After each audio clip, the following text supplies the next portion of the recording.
Yeah, no, we don't want bad news. Hello, everybody. Hello.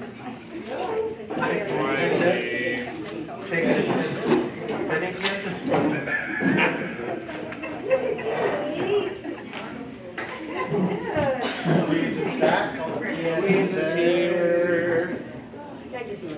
All right, everybody got a song sheet?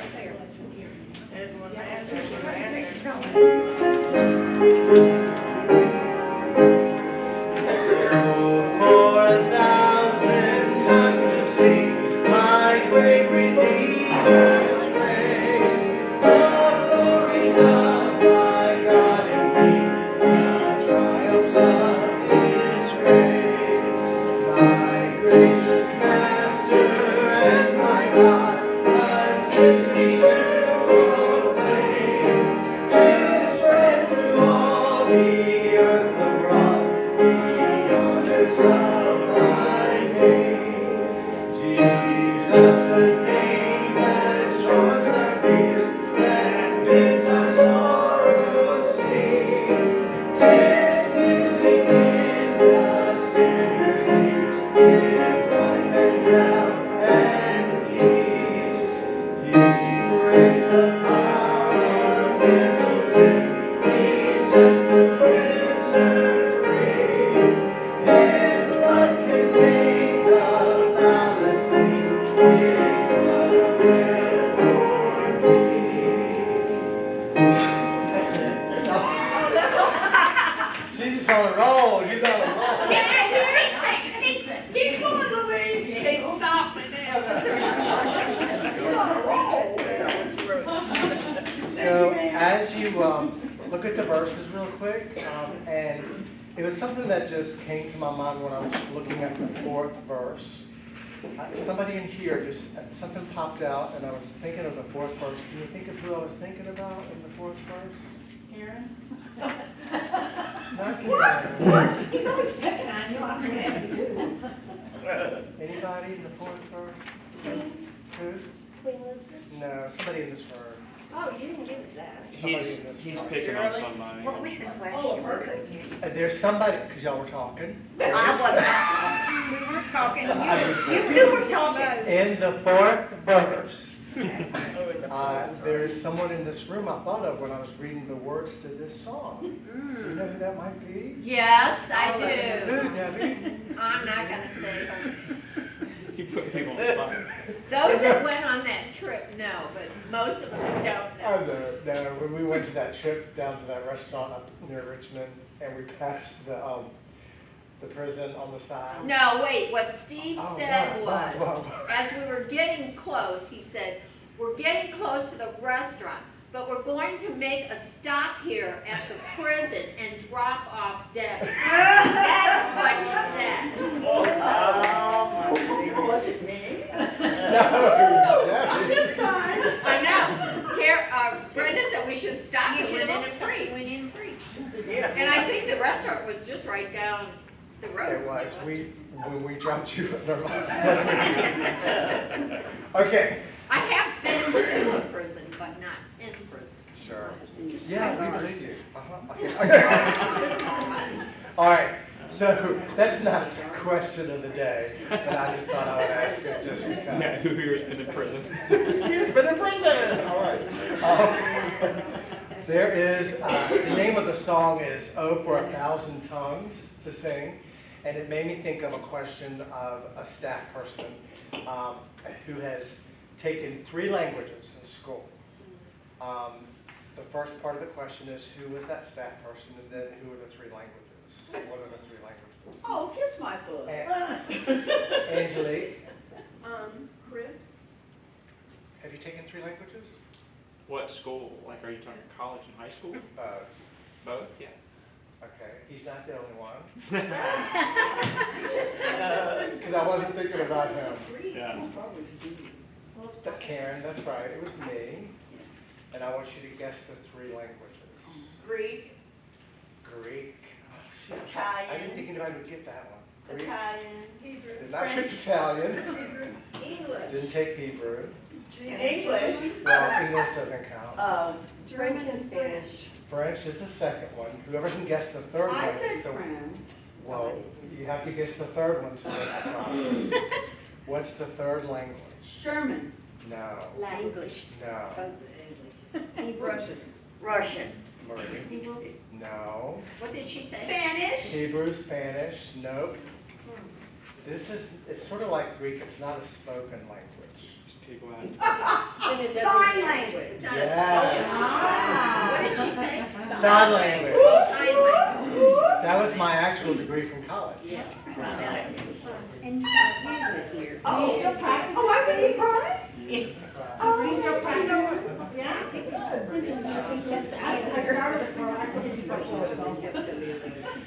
All right. What were the three languages you took, Chris? Greek and Latin Latin. and German. German. Wow. Okay, Sprechen Sie Deutsch? Joyce? I would like for you or Chris to do a sermon in one of your languages today and see if we can follow you. Greek and sign language is not a spoken language. I'm gonna do whatever you do. I can do it in pig Latin. I can do it in sign language and you'll never know what I'm saying. All right, Miss Donna, can you do your jokes in Greek, sign language, or French? I'm not able to do it in English.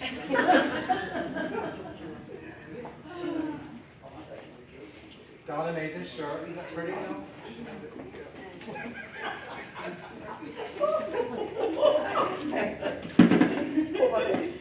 Oh, we're already laughing over here.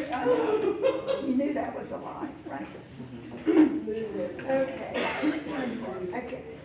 Since it's football season, I have to tell this football joke again, okay? A guy took his blonde girlfriend to the first football game. They had great seats right behind the team's bench. After the game, he asked her how she liked the experience. "Oh, I really liked it," she replied, "especially those tight pants and those big muscles. But I just couldn't understand why they were killing each other over 25 cents. Dumbfounded, her date asked, what do you mean?" "Well, they flipped a coin, one team got it, then for the rest of the game, all they kept screaming is, 'Get the quarterback, get the quarterback.'" I'm like, hello, it's only 25 cents. They're saying, these ladies are saying they can't hear. All right, let's do it again. You want me to do it again? No, thank you. Just talk about it. Speaking to the mic. All right, this is a short little joke. Don't get stressed out when I start. This is a story about 4 constipated men in the Bible. Oh, I heard that. Cain, he wasn't able. Moses, he took 2 tablets. Did that not? King Solomon, he sat on the throne for 40 years. Whoa. King David, no power in heaven or on earth will move him.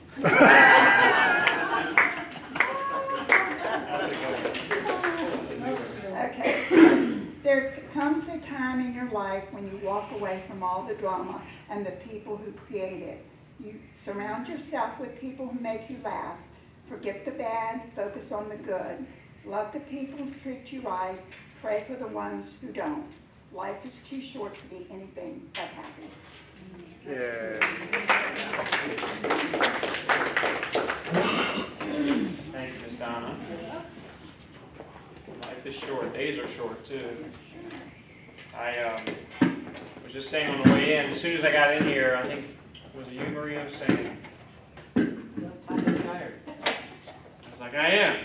Yesterday, I went to Richmond. I was at a Waypoint meeting. Waypoint's a mission that we support as a church partner.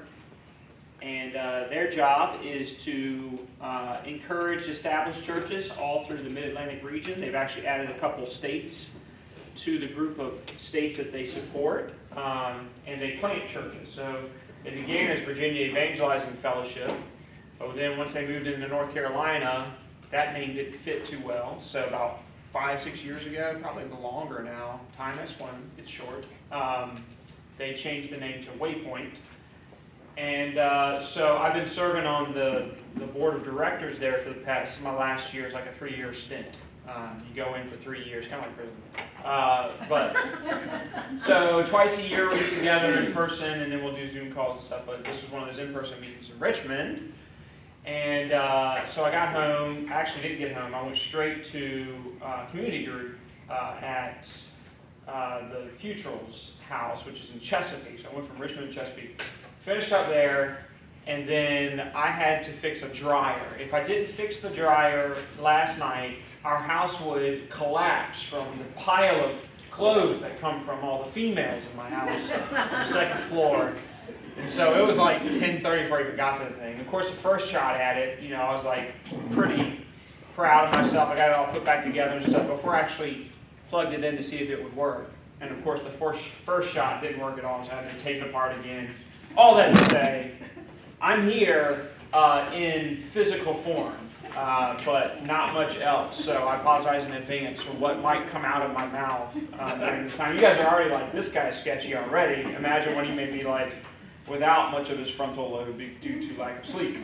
But here I am, and here you are, and I'm grateful, and here you are online, if you are there at some point. I'm grateful for that. And also, just to let you know, it was really scary Sunday because our whole YouTube page went down.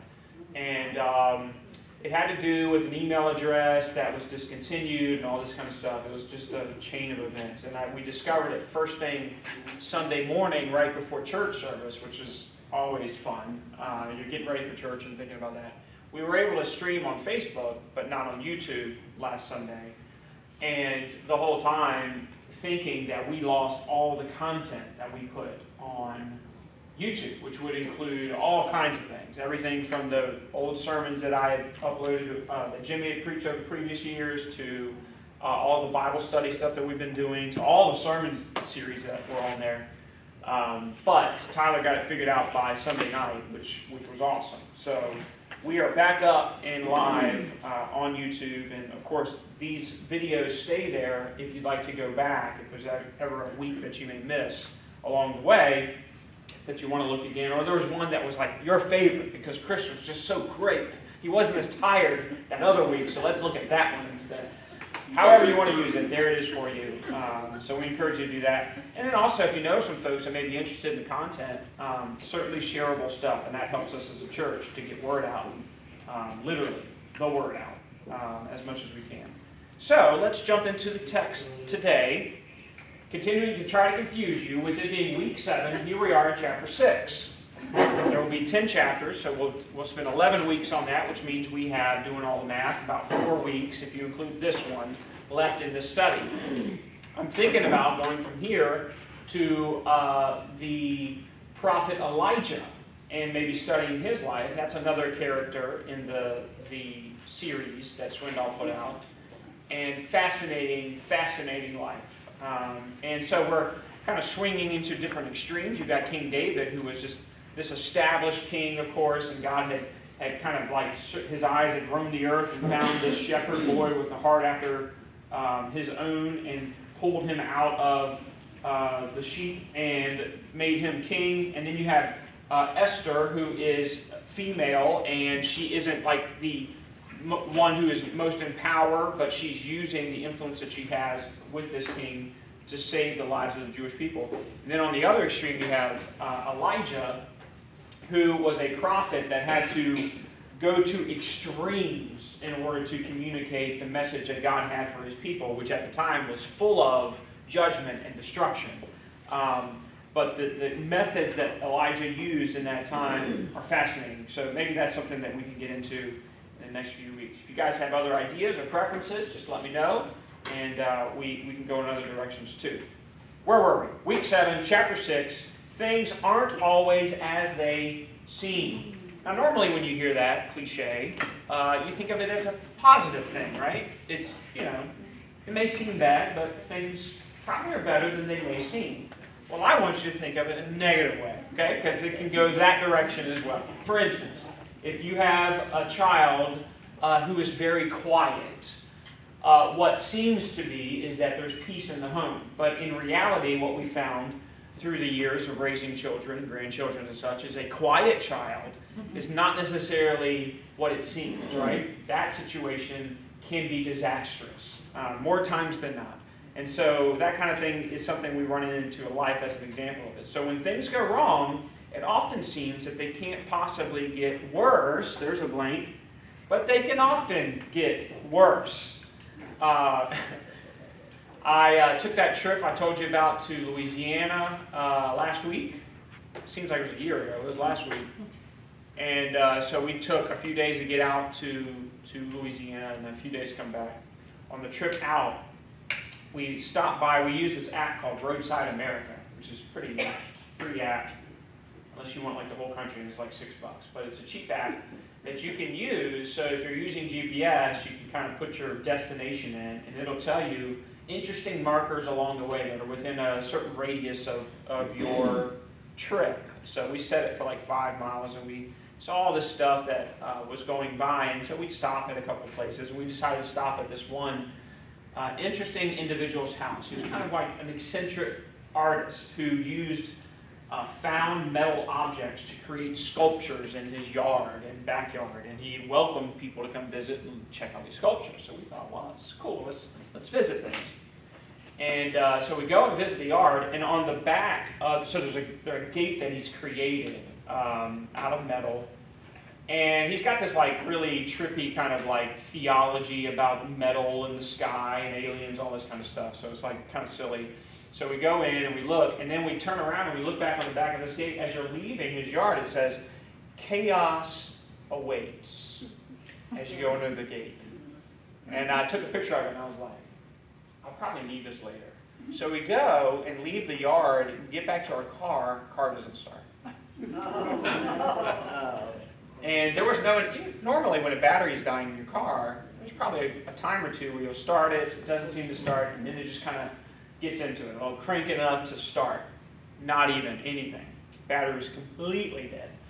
So we happened to be parked in a neighborhood, and Crystal asked this nice lady who was actually out in her garage to help us. So we jumped the truck. And I'm a miser, so I'm going to Walmart to get the battery. And you know, even though like I'll have to install it myself and all that kind of stuff, so we end up going all over town to get the battery. Get the battery switched out, and go on our merry way. And for the most part, the trip was full of events, but not necessarily negative ones. They were positive ones. It was chaotic, but chaotic in a good way. So I'll tell you more stories about it as opportunity arises on that. But the trip was great. I went to go see my father's headstone. He was a Vietnam veteran. I didn't know that. And so that was the destination. I knew that he was buried in a veteran cemetery, but I didn't know he was a veteran of Vietnam. So that was the destination. But on the way, I reached out to a potential brother that I figured was family. Didn't hear anything back from him. Halfway there, hear back from him. And he then uses that as an opportunity to get a whole group of people that ended up being my half-siblings together at a house for us to get together on Labor Day. So Labor Day has a whole new meaning for me. If you think about all these brothers and sisters, labor, I don't know. Maybe that's something you would naturally think of. But so we go to meet at a brother's house, and there's 5 brothers there and a sister that I met, and then potentially 2 others that I haven't met yet. So Christmas got more expensive, which is why I go to Walmart to buy my car batteries, and I fix dryers on my own. Because Family's growing there. yes, it very much is, and they're far away, so that makes it even more expensive. But great people. Yeah, they all basically are in West Monroe, Louisiana area. You know, and I was right there. I'm less than a mile away from Duck Dynasty headquarters. Didn't even go by the building.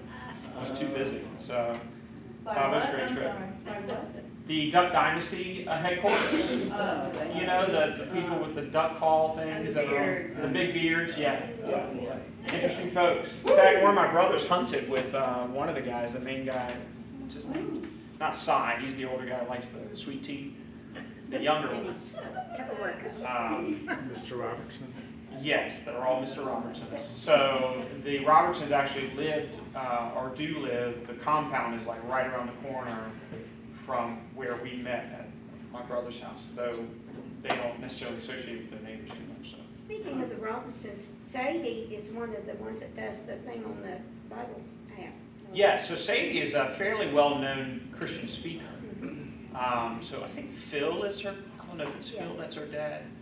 I can't remember what her dad's name is. She looks just like her dad. But she spoke at Passion Conference, which is a college student Christian conference that happens, that we've taken students to from ODU previously. And she was there. She's there every year. But yeah, it's a good family. She writes devotions and things like that. You'll find her stuff on Bible app and things. I don't know how I got into all this. Where are we? I don't know. Sorry, we'll get back to it. This is what happens when Chris hasn't gotten enough sleep.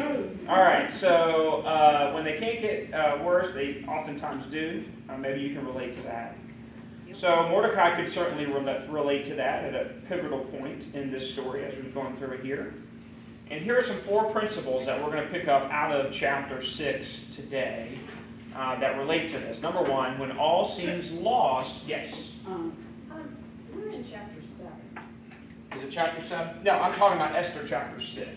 Yes, so week 7 corresponds with chapter 7 in the book, the Swindoll book. But chapter 7, the Swindoll book, talks about Esther chapter 6. So it's really Swindoll's fault, not Chris's.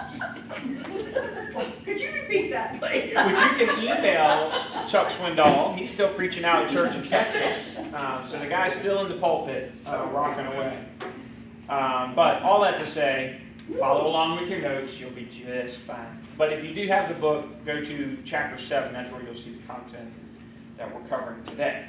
If you have your Bible, go to Esther chapter 6. That's what we are looking at most of the time. Number 1, when all seems lost, that's a blank, don't lose it.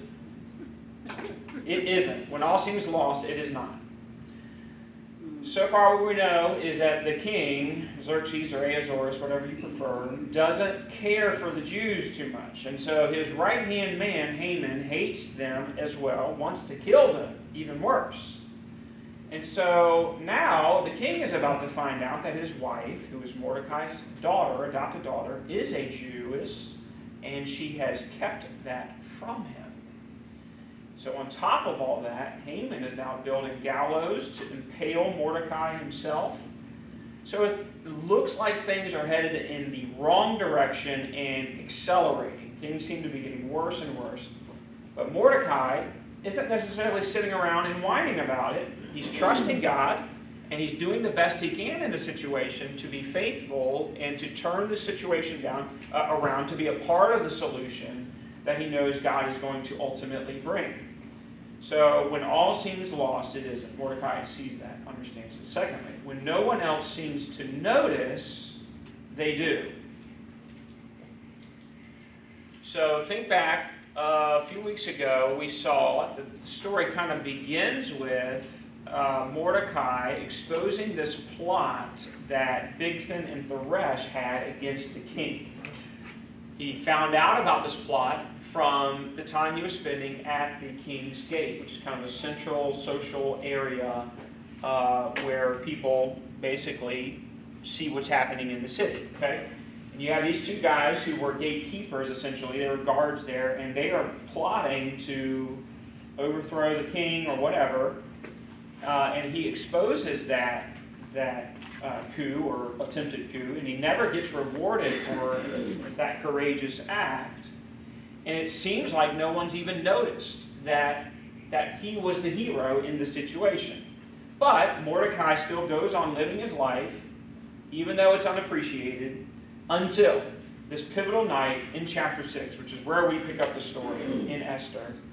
In verse 1, that night the king could not sleep, so he ordered the book of the Chronicles, the record of his reign, to be brought in and read to him. It was found recorded there that Mordecai had exposed Bigthana and Thoresh, 2 of the king's officers who guarded the doorway, who had conspired to assassinate King Xerxes. So we can see, the guy's looking for some boring reading, wants a telephone book to be read to him in order for him to go to sleep. Most likely, we joke about that, but these guys are full of themselves and they like to hear stories about themselves. And so this is what Xerxes is doing. He wants somebody to read to him all of his exploits as a king, which a lot of times in that time, truth was about maybe 60% of the story, and the rest of the 40% was stuff that someone who wanted to ingratiate themselves to the king would add to the story. So the king may not remember it being so good, but he likes the fact that it's recorded that way in these record books. Probably part of the reason why we don't have those today. God's like, I ain't letting those things lay around full of lies and exaggerations. So someone's reading this account, and in the account, lo and behold, the incident that we just talked about with Mordecai shows up. And so then the king decides in verse 3 to respond to that. And he asks this question: what honor and recognition has Mordecai received for this? And the king asked, nothing has been done for him, his attendants answered. So you think about, of all the nights, the timing of this particular night for the king to suffer insomnia. This is the 11th hour, if you will, right? The edict has already gone out. In fact, it may seem like it's too late, right? Because the command has already gone out to all the towns and provinces on exterminating the Jewish people. And had the king discovered Mordecai's heroism beforehand, maybe Haman wouldn't have even gotten that far. So it almost seems like God has allowed things to tilt so far in the bad direction that it's irreversible. But the king discovers this still on this fateful night, and he knew nothing of the plan to kill Mordecai. So he's not making the connection that he just gave Haman permission or gave his signet ring for Haman to do whatever he wanted to do with these people who weren't bowing as they should. And he's not making a connection that Mordecai is one of those people as he asked about what good can be done for him. And sure enough, if you remember where we left things off, Haman was ready to be showing up the next day to be celebrated and to kind of like be reporting on the success of this plan. And so it's during that particular night that God steps in. Some would say last minute, some would say past the last minute. Have you ever done a hard thing, a courageous thing, and seen someone else get credit? Well, here's what Mordecai has been seeing to this point. And so we can learn the lesson out of Hebrews 6, 10 through 12 that we see playing out in Mordecai's situation right here. Here's what it says. Hebrews 6:10. God is not unjust. He will not forget your work and the love you have shown him as you have helped his people and continue to help them. I know in this room there are people who have helped other people here at Avalon or other people at other churches who share in faith, who have never received gratitude, or maybe others aren't even aware of the kind of help that you have shown to other people. But here's the promise in Hebrews 6, that God is not unjust. He will not forget your work. The writer continues, we want each of you to show this same diligence to the very end, so that what you hope for may be fully realized. We do not want you to become lazy, but to imitate those who through faith and patience inherit what has been promised. So your job's not done until the reward is given. And you can count on the reward just as much as Abraham could count on the promises that God had given him. We can count on the promises that God is giving us here in the text. Psalm 56:8, I love what it says that God puts our tears in a bottle. In fact, it actually, wineskin is literally what they would use back then. But God knows our frustrations, maybe sometimes, yes? I'm sorry, I didn't get the blank for the king knew blank for the king knew nothing. The king knew nothing of the plan to kill Mordecai. Yeah. And then in Psalm 56:8, God puts our tears in a bottle. He is, none of our acts of faithfulness are forgotten by God, and none of our frustrations are ignored by God either. And so he's not unjust to forget work that we put into or love that we have shown him as we have helped his people and continue to help them. So that's an encouragement to stay faithful in that, even when it seems to go unnoticed. So here's the third principle of life from here. When everything seems great, it's not. So there's a little bit of sadness there. When everything seems great, it's not. It sounds a little bit like Murphy's Law, right? There's always opportunity for something to go wrong, it seems. Well, Haman ignored that principle because he was too blinded by his own pride or conceit. Either one would fit in that blank. Haman was so blinded, so full of himself, that he didn't even see the potential for this stuff to go south for him. And so as soon as the king heard about Mordecai, the king's wheel started spinning on how he should be rewarded, on how, basically Mordecai saved the king's life, and he wants Mordecai to be rewarded, and he's trying to think about what's the best way to do that. So verse 4, king said, "Who's in the court?" Haman had just entered the outer court, surprise, surprise, of the palace to speak to the king about impaling who? Mordecai, on the pole that he had set up for him. His attendants answered, "Haman is standing in the court." "We'll bring him in," the king ordered. So I love this. The timing is impeccable, right? King is like, who can I ask? I need some creativity, some ideas on how I can reward this guy Mordecai. The very moment Haman is walking into the court to ask that the king would allow him to impale him on a 75-foot pole. And Haman's probably there first thing in the morning to make sure he's the first audience with the king. The king's probably chipper the most, or least drunk the most in the morning. And so Mordecai wants to go in, get the approval from, or Haman wants to go in, get the approval from the king to go ahead and put this plan in motion. So he's probably there fairly early, just in time. For verse 6, before Haman can get a word in, the king fills his ears with some unexpected words. Here's what the king says. When Haman entered, the king asked him, "What should be done for the man the king delights to honor?" What do you think Haman's thinking? Scripture tells us. He thought to himself, who is there that the king would rather honor than me? Right? So there's the pride, there's a conceit that blinds him to any other potential. So he's thinking of himself naturally, it probably points to the fact that this is a guy, here's a blank, that carries around pictures of himself, right? It used to be you carry pictures in your wallet of your kids, your wife, your spouse.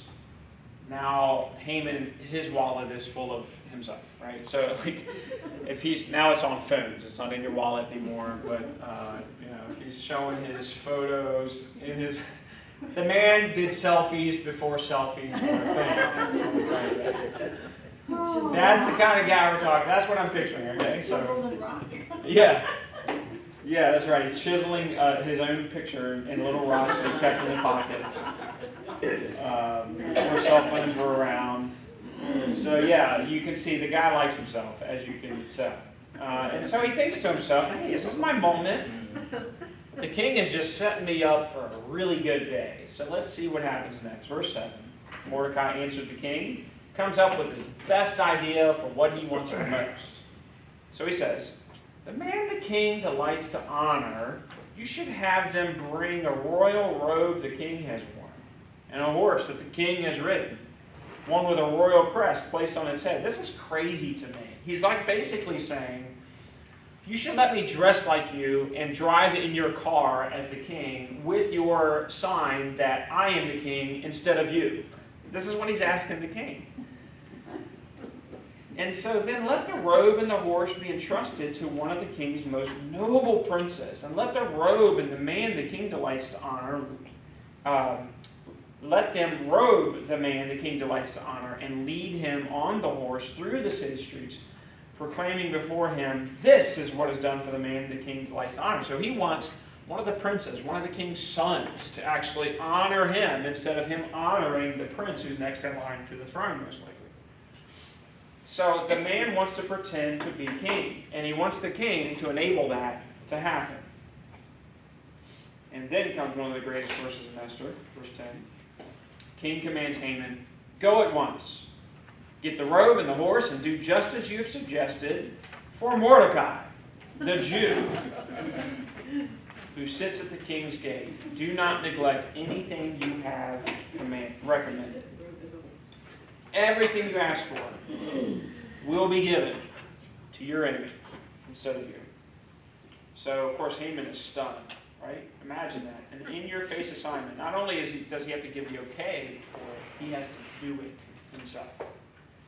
Right? Because this is, he asked for one of the most noble princes to do this, and instead the king says, you do this. And so he has to parade Mordecai around and talk about how great Mordecai is. Is he even capable of that? So this is going to be kind of a tough deal for that guy. And then, try not to smile as you imagine verse 11. Haman got the robe and the horse, and he robed Mordecai, and he led him on horseback through the city streets, proclaiming before him, this is what's done for the man the king delights to honor. Right? He can't be so excited about this. So that's what he has to do. One commentator said the words that Haman had to proclaim must have been as gravel in his mouth. Very hard for someone like him to do. The title of the chapter in Swindoll's book is What Goes Around Comes Around. They've gone around for Haman, come around for Mordecai. So sitting on that horse in royal clothes, Mordecai was a surprised man. There were two surprised men in the story. One was surprised negatively, and the other one was surprised positively, which is the beauty of the story. Mordecai is not proud. He's not expecting this to happen like Haman was. And he was the one who was rewarded. He was the one who actually had earned that reward.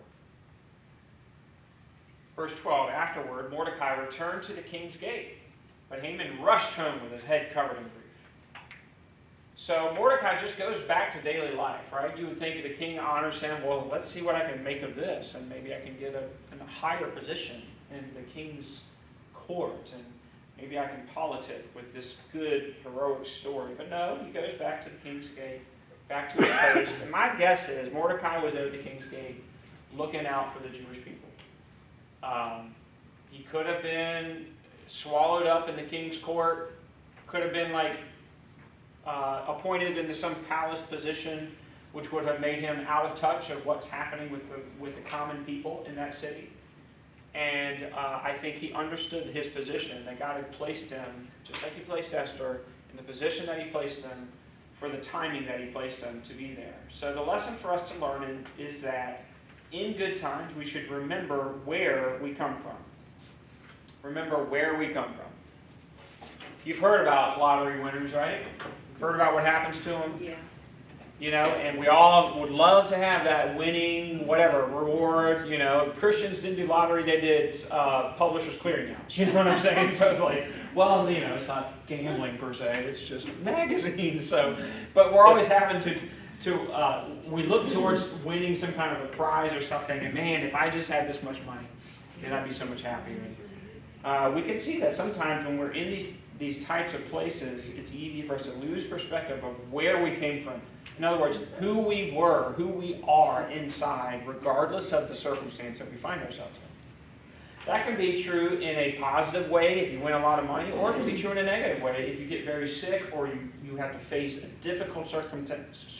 Sometimes we forget about who we were in the time when we had strength. And we lose some of those sources of joy and strength along the way. So that's a good lesson for us to learn from this example here, which was when everything seems great, sometimes it's not. You don't have to lose yourself in the midst of that, though. So, Esther 6:12, afterward, Mordecai returned to the king's gate, Haman rushed home, and then that blank was, we should remember where we come from. Number 4, when nothing seems just, it is. It is. Not just will be, but it is. So we can definitely see that we live in a world where injustice is constantly taking place. But we know that God has already won a victory, and Jesus is the victor, and ultimate justice will be completed, whether through grace or through judgment. Right? So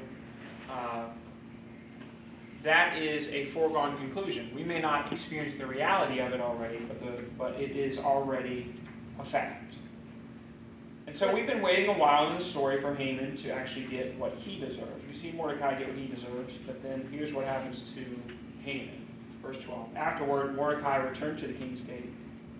Haman rushed home with his head covered in grief and told Zeresh, his wife, and all his friends everything that had happened to him. Now, remember last time Haman went home? What he was doing? Yeah, he was just bragging and carrying on, talking about this banquet that was going to be thrown for him, this huge party. Now he comes home, sliding on the door, whining and sniveling. And Haman, and people maybe like him, always tend to blame someone else for their misfortune. Will Haman be able to see his character issues? Most likely not. Misfortune, yes. Sorry, I'm missing a couple of. You're fine. Imagine that. At the top of the back, the second page on the back, Mordecai, parade Mordecai around and talk about how great he is. Yes. Yeah, Okay, great. and the next one below that, please. The next one would be surprised. Mordecai was a surprised man. Okay, thank you. Yep. And then we should remember where we come from, and when nothing seems just, it is. And then Haman, and folks like Haman, always tend to blame someone else for their misfortune. We experience misfortune, crisis, things like that, as opportunity to learn. That's what pretty much the point of life is, right? For us to learn about what love is, to learn about God's goodness as we go through difficult circumstances, and find our refuge in Him. If someone is not attuned to that, if they are deaf to that or blind to it, then they won't have ears to hear or eyes to see what misfortune can teach them, the wisdom that comes from that. Haman's one of those guys. When misfortune comes, he doesn't learn, he just blames. Never learns from his mistakes, always what everybody else has done to him instead of what maybe he has caused himself. So, Mordecai, or Haman's advisors and his wife Zeresh said to him, "Since Mordecai, before whom your downfall has started, is of Jewish origin, you cannot stand against him. You will surely come to ruin." Interesting. They have this perspective. It's actually good theology. Sounds like a statement right out of Genesis 12, which is where God makes a promise to Abraham, the one who was the forefather of the Jewish people. And the promise for the Jewish people was given to Abraham in the beginning there in verse 2 of Genesis 12. "I will make you into a great nation. I will bless you. I will make your name great, and you will be a blessing. I will bless those who bless you, and whoever curses you, I will curse, and all peoples on earth will be blessed through you." So you can see through Abraham, this promise was given to the Israelites, and so when you curse the Jews, there was a terrible price to be paid, as we see throughout Scripture. God's invisible to Haman, but not necessarily out of touch or passive. He's not powerless to Haman's schemes. He's not forgotten Haman's pride. And God, most especially, has not forgotten His promises to His people. So, talked about this in a recent sermon about God's promises and His purposes always stand. And so when we pray, one of the best ways to pray is to be aware of those promises and purposes and to bring those up to, in effect, though this isn't really what's happening, you are reminding God of those things. So when Moses saves the Israelites, or at least most of them, at the foot of the mountain after their idolatry, the way he does that is by referring to these very same promises that God had made to Abraham and to others along the way. Now, you can also see here a prophecy of Jesus, because when it talks about everybody on the earth being blessed through Abraham, that's not necessarily Abraham's sole job. It's through Abraham that Jesus would come to be a blessing to the whole earth. Christ would come through him. All right, so really good theology from Haman's wife. Who would have thought? So verse 14, while they were still talking with him, the king's eunuchs arrived and hurried Haman away to the banquet Esther had prepared. All right, so before Haman knew it, he was so wrapped up in his own sorrow and problems. It was time for the banquet. So the eunuchs show up, and they're going to escort him there. And so Haman's on the way, and I wonder if he glanced at the gallows that were built, and he shook his head about the lost opportunity to destroy his enemy, and not even being aware that he was going to see those gallows again in a different way. So it's like a poem that was written about Judas that comes out of Swindoll's book there. Poem written about Judas. Still as of old, men by themselves are priced. For 30 pieces, Judas sold himself, not Christ. So what goes around comes around, and that's a principle we can see through Scripture and in the world today. When God seems absent, he is still present. He is still active. When he seems quiet, he is still moving and active. He knows our hearts, he knows our motives, he knows our pride, he knows our humility. He knows the things that we have done for others in the kingdom that maybe even others do not know about, and he is just. He is not one to ignore, but he has promised to reward what we do in the kingdom for one another. So it's a good reminder for us. And it's a good motivator for us to keep encouraging each other and praying for each other, especially those of us who are just going through difficult times, because that's why we're here for one another in the church.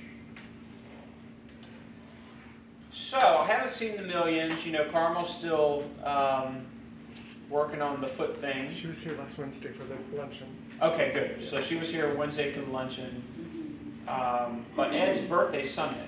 So say happy birthday to everyone, or send a card if you like. And I keep praying for Carmel. I got a text from Carmel this morning.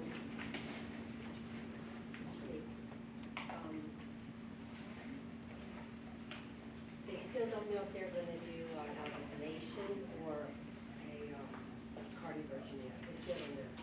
Okay, so this is for her heart. Yeah. Great. And they're waiting for pathology on